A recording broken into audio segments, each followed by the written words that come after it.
డార్లింగ్సే నాకు ప్రేమించాలని ఉంది డార్లింగ్సే అని అన్న మన ప్రభాస్ గారి మాటలు ఏవైతే ఉన్నాయో ఈరోజు ఇంటర్వ్యూ వచ్చిన కపుల్ ఫ్రెండ్లీ ఇంటర్వ్యూలో అవి వైరల్ గా మారుతున్నాయి. అసలు దీని గురించి ఆయన ఏమన్నారు అనేది ఇప్పుడు తెలుసుకుందాం. Welcome to #you, this is Karthik. So ఈరోజు డార్లింగ్స్ నాకు కూడా ప్రేమించాలని ఉంటుంది. నేను ఒక లవ్ స్టోరీ సినిమాల మంచి అభిమాని. నాకు లవ్ స్టోరీ సినిమాలు అంటేనే చాలా ఇష్టం. లవ్ స్టోరీ జానర్ ఉన్న సినిమాలు అంటే నాకు చాలా ఇష్టం అని ఈరోజు కపుల్ ఫ్రెండ్లీ ఇంటర్వ్యూలో సంతోష్ శోభన్ గారు, మానస వారణాసి గారు అండ్ ప్రొడ్యూసర్స్ డైరెక్టర్ ఇంటర్వ్యూ తీసుకున్నారు.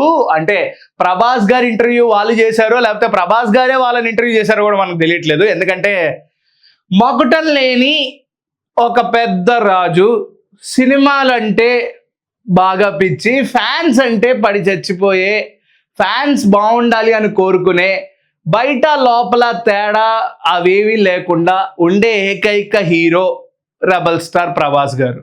ఎంత ఎదిగినా అసలు ఆయన మనసు, ఆయన యొక్క వ్యక్తిత్వం ఎప్పటికీ ఏ రోజు తగ్గదనడంలో ఎటువంటి అతిశయోక్తి లేదు. ఎందుకంటే హీఈస్ తన గురించి ఏ రోజైనా నెగిటివ్ వినిపించిందా అనే క్వశ్చన్ నేను మిమ్మల్ని ఖచ్చితంగా అడుగుతా. ఎందుకంటే ఒక హీరో పాన్ ఇండియా లెవెల్కి, తెలుగు సినిమాని పాన్ ఇండియా లెవెల్కి తీసుకెళ్ళిన ఒక hero, pan world standards set చేసిన ఒక హీరో గర్వం ఉంటుందా అంటే జీరో. ఇలా చుట్టేయచ్చు, జీరో.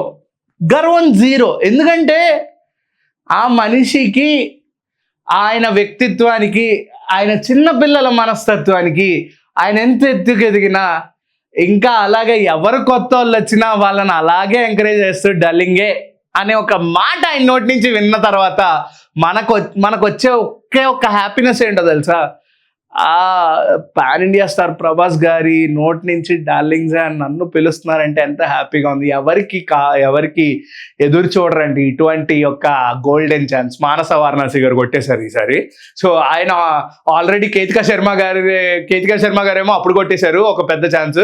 ఆల్రెడీ మనం ఆకాష్ పూరి గారిని, సంతోష్ శోభన్ గారిని ఎప్పుడూ ప్రభాస్ అన్నతో చూస్తూనే ఉంటాం. They are biggest fans of this biggest super star Prabhas garu. So వాళ్ళిద్దరు ఓకే, కానీ మానస వారణాసి గారు, కేతికా శర్మ గారు మటుకు మంచి ఛాన్స్ అయితే కొట్టేశారు.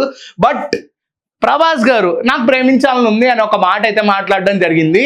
సో ఆ మాట విన్న తర్వాత ఆయన చెప్పిన పాయింట్స్ ఏంటంటే, గీతాంజలి సినిమా చూశాను, నాకు గీతాంజలి సినిమా అంటే చాలా ఇష్టం, నాకు ప్రేమించాలనే ఉంటుంది. సో అటువంటి టైప్ ఆఫ్ రోల్ ఏమన్నా పడితే బాగుండేది. ఆల్రెడీ రాధేశ్యామ్ అటెంప్ట్ చేశాం కానీ అనుకున్నంత ఆడలేపోయింది. చూసారా, మంచితనం కాదబ్బా అది. రాజు, అందుకే వి కాల్ రాజు గారు అని ముద్దుగా పిలుచుకుంటూ ఉంటాం ఈ ఒక్క వ్యక్తిని. వేరేగా పిలవాలనిపించదు. ఎవరు హేట్ చేయరు, జీరో హేటర్స్ అన్నమాట.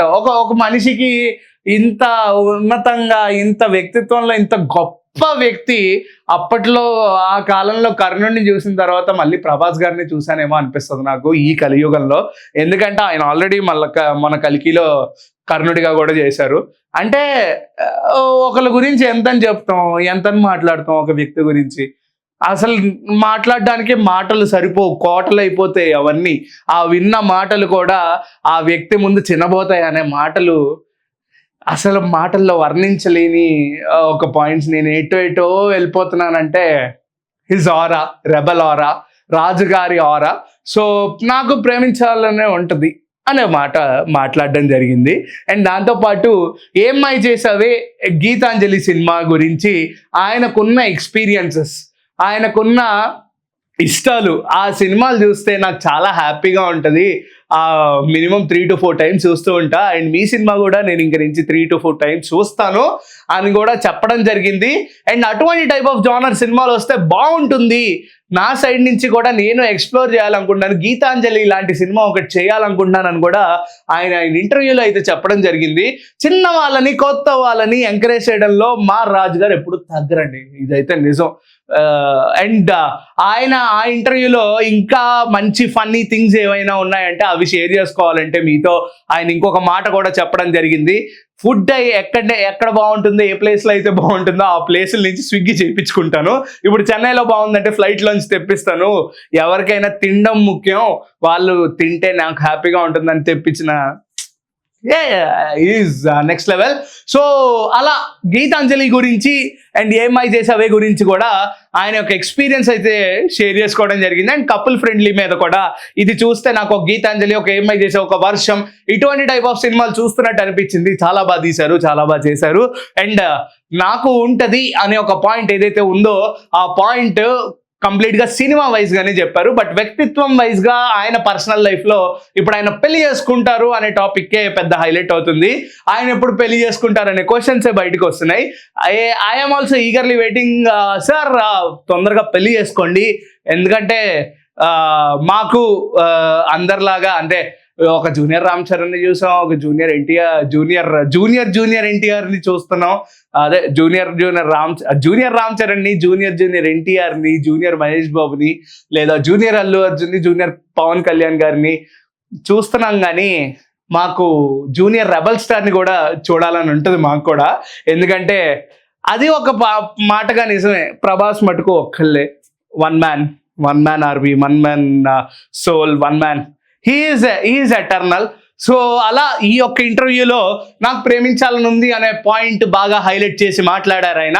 అండ్ అదే ఇంకా ఆయన కొత్త వాళ్ళని ప్రోత్సహిస్తూనే ఉంటారు, అలా వెళ్తూనే ఉంటారు. అండ్ కపుల్ ఫ్రెండ్లీ గురించి కూడా కొన్ని మంచి మాటలు అయితే చెప్పడం జరిగింది.